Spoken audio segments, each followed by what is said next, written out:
Hi guys, Ramsey here. Welcome to another video. Today we have a first impression of a all-star Hall of Fame tobacco fragrance that I actually don't have in my collection. And this is a first impression that is thanks to the generosity and kindness of my brother Rich Mitch across the pond. He sent me a decant of Fumerie Turque. And Fumerie Turque is one of those that has always been on my watch list, but I never got in quick enough to get one of the bottles that I wanted, and the vintages just kind of skyrocketed on me. And, you know, it just kind of turned into one of those situations where the market was stubborn, I was stubborn, I didn't want to pay the huge markup because I only buy my Serge Lutens in these bottles. So I want a bottle of Fumerie Turque like this, or maybe in a bell jar or something, but I won't buy the, they call it, the new collection is called the Gratte Ciel, I believe, or Ciel de Gratte, or something like that, Gratte Ciel. And then they put them in 100 ml bottles, which, you know, I have a problem with because these 50 ml bottles of Serge are perfect because most of the Serge Lutens scents are very heavy. You don't have to drench yourself in them. They make fantastic winter scents. Now, it is May in Texas, but we got a little bit of a reprieve from the heat. You know, it's been in the 90s, and it'll get back to 90s here in a couple days. But today, it's going to be in the 60s and 70s. We got some rain, some cooler weather coming, that kind of stuff. So I figured I would try to do a full wear of Fumerie Turque. And I have worn it to bed once before. So that's what I'll do when I test these little samples like this. I'll wear it to bed a time or two where it's not my scent of the day, but I get to kind of experience it for an hour or two before bed, and then I'll make it as my scent of the day. So today, you know, it's going to be a little bit of a shorter video because if you've been following my channel, you know I've done some longer videos as of late. And I have some news because I'm going to run to the post office and I'm going to drop some samples I made for Russian Adam in the post. He was saying he wanted to smell my top 10 from my top 100 countdown that I did, so I made him decants and samples. You know, he was so very kind to me, so I'm going to try to reciprocate that. Hopefully, he can get those before we do our video. That would be awesome if we could talk about the oils he sent, if we could talk about some of the, you know, vintage fragrances that I love, like Bel Ami, for example. You know, that kind of stuff, vintage opium. It would be amazing to have that conversation with him, as I know he's a big fragrance lover. So I'm going to go do that real quick, but I figured I would do a quick first impression and unboxing. So before we talk about Fumerie Turque, let's knock the unboxing out, because this came my way basically because of a subscriber, Eddie, who goes by the username Jonathan B. Swift, and he's been kind enough to send me samples in the past as well, but sometimes he'll just drop me a message and say, hey, this site's having a sale, this site's having a sale, and I don't usually follow that stuff. But this one, the sale was good enough, and it's new, so I figured, what the heck, you know, there's a fragrance that I've been wanting to add to my collection. And because I've been getting into this perfumer, and I got it from this place called E-Cosmetics. I've never shopped from them before, but they were having a sale or whatever, so I figured it would be a good way to get this fragrance cheap. I got like 22, 23 bucks off or something, but it's Cartier's Declaration, the original Eau de Toilette. Now, I do have Mathilde Laurent's Parfum version of Declaration in the big boy, the 100 ml. And this feels like it amps up some of the, you know, dirtier parts of Declaration, which I like, but it removes the, you know, the soul of Declaration. It removes that watery, you know, there is the dirty aspects, but there's also this, you know, watery Jean-Claude Elena style.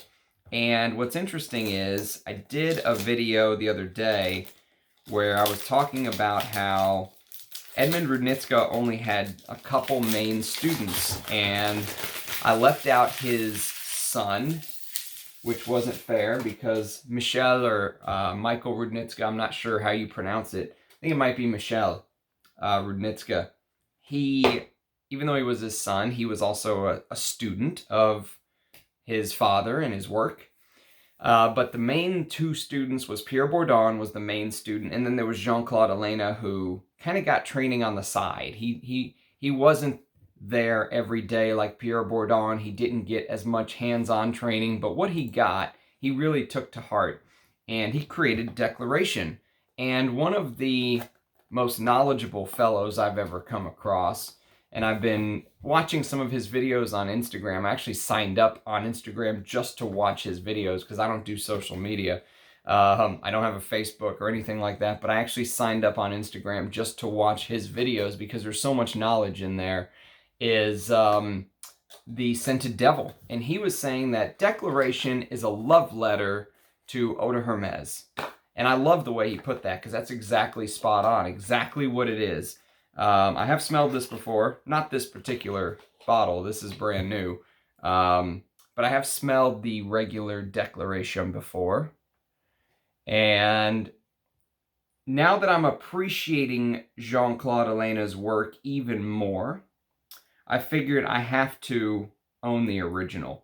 And so maybe one day I will even do a comparison video between the Parfum or something like that. But this is a 50 ml.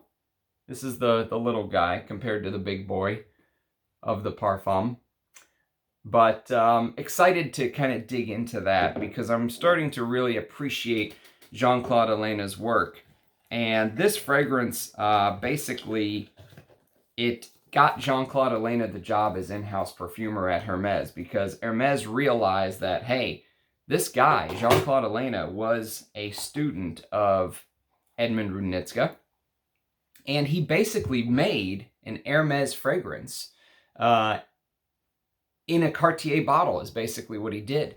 And I think they decided to scoop him up, and it was a brilliant move, you know, because of that with what Hermes did. So anyways, just a quick unboxing. Let's do this first impression for Fumerie Turque because I'm really enjoying this. Even though this is from one of the newer bottles, I love what it does. So I mentioned earlier Serge. This is my other tobacco fragrance that Christopher Sheldrake made that I am in love with. I love Serge. I love it for its hay-like facets. But Fumerie Turque does its own thing. It does something different. So when you first spray Fumerie Turque, you get this almost dustied, dry tobacco, right? There's this candied rose aspect in the background. So what amazes me about Fumerie Turque, and again, this is only a first impression, so I can't go into huge amounts of detail, but from what I can gather just on an initial first wear, I really like how there's this kaleidoscope-like aspect of Fumerie Turque. It's almost like, you know, they're on a merry-go-round, and there's a spotlight shining on the place on the front, and every ingredient gets a turn to kind of be in that spotlight. And this is masterful blending. Christopher Sheldrake, who I think is highly underrated. There is a fantastic video on Fumerie Turque that Robes08 did, Mark from the Robes08 channel, and he said the same thing. He said Christopher Sheldrake does not get the love and attention he deserves, and I absolutely agree with that.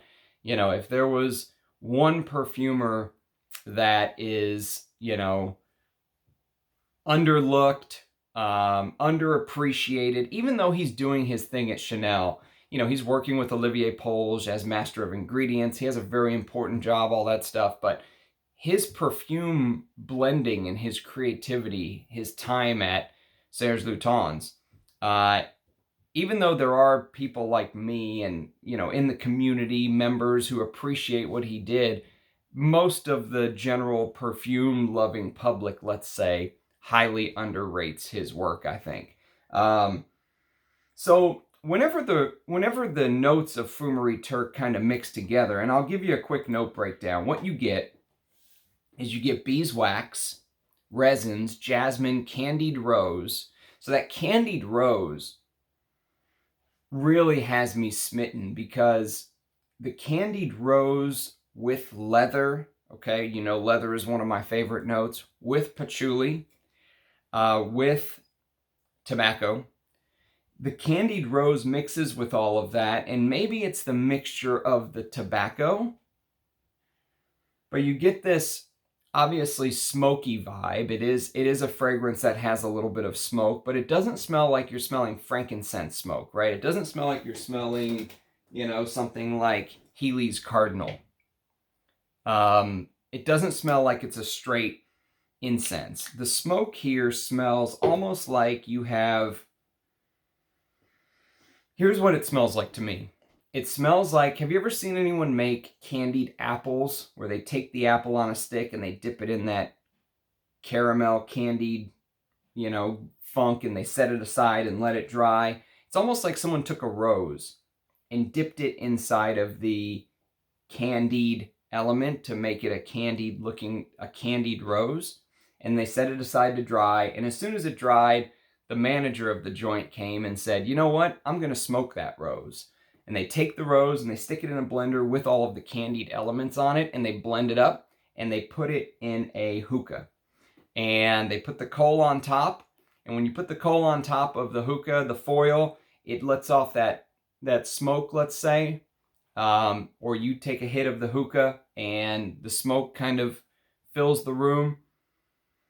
Candied rose tobacco hookah. The twist is, and Robes08 said it beautifully, is the patchouli. Now, when I first smelled this, my brain initially went to the honey and initially went to the tobacco because that's what I was looking for. But once I watched his review and he mentioned the patchouli, you definitely get it. It's there. It's a very important part of the blend. And I love patchouli. I'm a huge patchouli lover. And here, it's one of the many notes that gets love in the carousel, right? So you get the tobacco, you get the honey, which I love tobacco and honey. Even the sweeter designer honeyed tobacco fragrances like Amen's Pure Havana, I love. This takes it to a completely new level. This is fantastic oriental, smoky tobacco. The candied rose gives it an amazing twist. The resins, the honey. There is tonka bean here as well. If you watched my tonka video from yesterday, I did give this a quick little shout out. That's what made me want to give it a full wear. So the tonka bean is here, and it is a little bit sweet, but if you know my taste, you know that when it comes to tobacco and honey, that's one of the few fragrance categories that I can stand the sweetness. It's something that doesn't bother me. You know, it doesn't put me off as much. Unless it's really overkill, like 1821 Man-Made Spirits. That is too much for me. I can't handle that perfume. But something like this, where it's high quality ingredients, it's not uber sweet. The sweetness is part of the blend. And the other thing is the complexity. It is a very complex fragrance. And even if you just took what I was mentioning earlier, the candied rose, the tobacco, that waft of smoke rising to the ceiling after you mix the rose and tobacco and honey, you know, you're maybe drinking like a sweet honey drink along with smoking your hookah, let's say. But you're at a hookah joint and you're sitting on a leather couch, let's say. That leather, that addition of the leather just takes it to a whole nother level for me. Because the fragrance in and of itself, if you remove the complexities of the leather and you just kept the beeswax, the honey, the tobacco, the rose, it would still be a beautiful fragrance. But the patchouli holds everything together. It's the glue. You know, you mix the glue, you mix the patchouli and the beeswax together, and you kind of encapsulate the rose and tobacco in a beeswax patchouli little ball. But then you add the leather, and the leather is what really gets me here. It's just, amazing. And this is from one of the newer bottles, Rich Mitch told me. This is not a vintage. Now, people that I know, people that I trust, claim that the vintage is actually even better. That the reformulation did lose a little bit of depth, which is mind-blowing to me because this is very complex. It's very good. It's a master class in blending. You know how some people say, oh, if only Bortnikov had a perfumer who knew how to blend, it would be the best thing ever. This is that perfumer. Christopher Sheldrake, you know, you're not going to find much better in the world. And he blends this in a beautiful fashion that lets all the notes play its role on that merry-go-round. You know, they're all on the same merry-go-round. They're all going in the same direction. They're all working towards the same goal, moving in the circle. But they all get their spot in their chance to shine in the limelight. And I really, really love this. So I've been looking for a vintage bottle forever. I won't stop. I'm not going to pay current prices. I saw a bottle, a 50 ml bottle of Fumerie Turque on eBay for like $750. It's just insane. Rich Mitch said open wallet surgery. That's exactly what it is. It's outrageous. So I'll keep looking. I would love to find a vintage bottle of this one day. Even a partial bottle would be great for someone like me. But who knows? I mean, if this is the one that got away, I'll be very sad because I love this perfume. But sometimes that's collecting. You can't, you know, have everything. It's impossible. There are thousands of fragrances released each year. It feels like thousands. Maybe there's 1,000, let's say. Maybe there's 900 or 800 or whatever it is, but it feels like there's so much just coming to the market. You can't own everything. You have to pick your battles. This is one that I would love to own. It deserves to be on the radar. It celebrates its 20-year anniversary next year. But I don't like the way that Serge Lutens has gone. I don't like the path of the house. I don't like the new bottles. I don't like the 100 ml. They should do smaller bottles. You know, these smaller 50 ml bottles are perfect for a collector, even a 25 or 30 ml. But alas, it is what it is. Hard to come by. But if you're a tobacco lover like me, and I love tobacco, if you're a leather lover, and if you love some patchouli fragrances like Christopher Sheldrake did Borneo, 1834, I think. You know, if you like patchouli fragrances, give Fumerie Turque a spin. I think you'll really enjoy it. I'm a huge fan. And so no surprises, I guess, on this first impression.